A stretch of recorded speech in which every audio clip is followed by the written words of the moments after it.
नमस्कार, स्वागत करती हूं आपका M4U न्यूज में। आपके साथ मैं हूं श्रुति। बॉलीवुड अभिनेत्री कंगना रनौत के समर्थन में आज संत समाज भी कूद पड़ा है। साध्वी प्राची समेत तमाम साधु संतों ने कंगना रनावत के घर पर BMC की कार्रवाई को अवैध बताते हुए पूरे मामले पर महाराष्ट्र सरकार के इस्तीफे की मांग की है। साधु संतों के अनुसार महाराष्ट्र की ठाकरे सरकार ने आज तक पालघर में हुई संतों की हत्या पर कोई कार्रवाई नहीं की। सुशांत सिंह मर्डर केस में मुकदमा दर्ज करने में 1.5 महीने लगा दिए, लेकिन अभिनेत्री कंगना रनावत का घर महज 3 घंटे में तोड़वा डाला, जो पूरी तरह से गलत है और महाराष्ट्र सरकार हिंदुवादी नेताओं की हत्या करना चाहता है। सुशांत केस में FIR दर्ज नहीं हो पाई महाराष्ट्र के अंदर।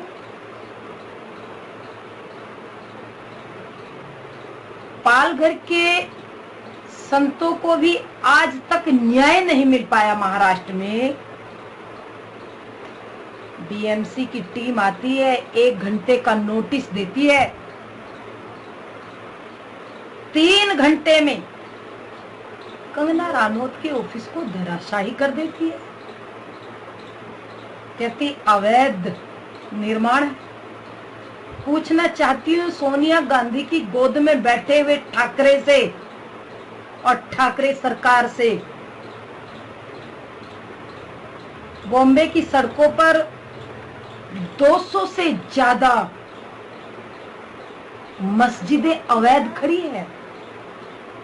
इतना ही नहीं, सैकड़ों से ज्यादा मजारें खड़ी हुई है। खान गैंग की न जाने कितनी बिल्डिंगें अवैध है, मातोश्री लीज पर है। मिसेज वाड्रा का बंगला शिमला में, जरा उसकी भी जांच होनी चाहिए। जाकिर नाइक और दाऊद, क्या ये सोनिया गांधी की गोद में बैठी हुई सरकार के दामाद लगते हैं क्या? इतना सारा निर्माण अवैध चल रहा है। आधी बॉम्बे अवैध निर्माण की चपेट में है। इस पर भी जरूर कार्रवाई होनी चाहिए, नहीं तो साफ साफ लग रहा है कि महाराष्ट्र की सरकार पालघर के संतों को न्याय नहीं दिला पाई और ना ही सुशांत केस में न्याय हो, उसके लिए पूरी प्रयास कर रही है।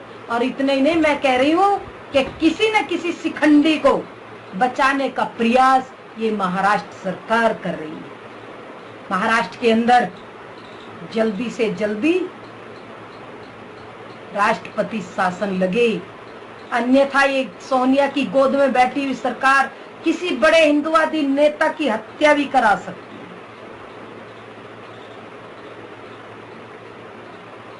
है। कंगना रनौत का मुंबई स्थित दफ्तर तोड़ दिया है, इस बारे में आपका क्या कहना है? जय हिंद, जय भारत। मैं एक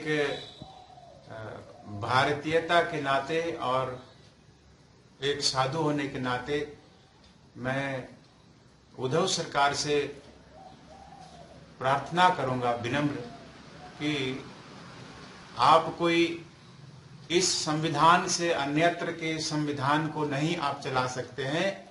हमारे देश में एक आजादी है और वो आजादी हम सभी जनता को प्राप्त है। वो या तो फिल्म इंडस्ट्री में रहने वाले हों, या पहाड़ी में झाड़ियों में रहने वाले हों, या कोई फकीर संत हो। आप तो जैसे आपके महाराष्ट्र में आपके सरकार में कोई साधु हो तो उसको भी पकड़ के मार डालो।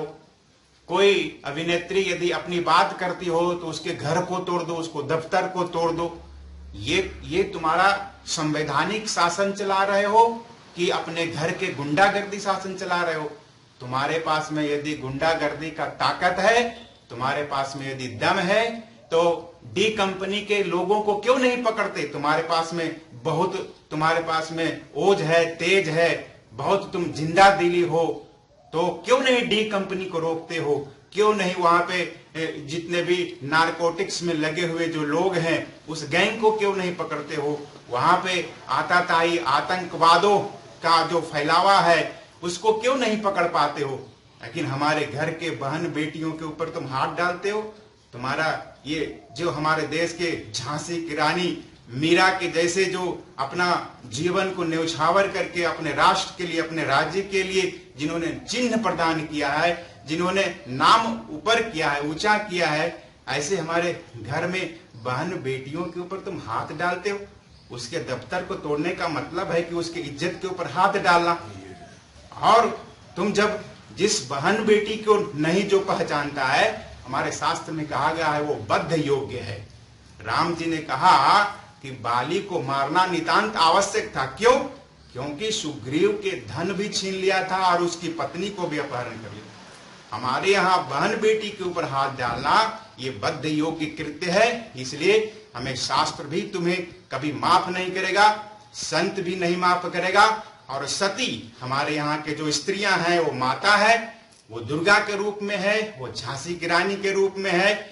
उनकी आत्मा तुम्हें कभी भी माफ नहीं करेगी। तुम अपने इस पीढ़ी को बचा नहीं पाओगे। अपनी सत्ता को तो तुम गुमा ही चुके हो, अपने स्वाभिमान को तुम गुमा चुके हो। संतों के ऊपर तुमने हत्या करवाया और उसका कोई जांच नहीं करवाया। वहां के फिल्म इंडस्ट्री सुशांत को भी तुमने हत्या करवा करके और उसका कोई ढंग से जांच नहीं करवाया। और वहां पे गैंग तुम चला रहे हो। और उसको यदि कोई बताता है कंगना रणावत जैसे, तो उसको तुम कहते हो कि तुम हमारे राज्य में तुम एंट्री नहीं कर सकते हो। और उसके दफ्तर को, घर को तुम तोड़ते हो, यानी कि उसके इज्जत के ऊपर हाथ डाले हो। ये नितांत असामाजिक और असभ्य कृत्य है। इसलिए आप अपने असभ्य कृत्यों को धीरे धीरे आप अपने को समेटिए और आदर्शमय जीवन को जीने का प्रयास कीजिए, जिससे कि आपका घर, आपकी प्रतिष्ठा बची रहे।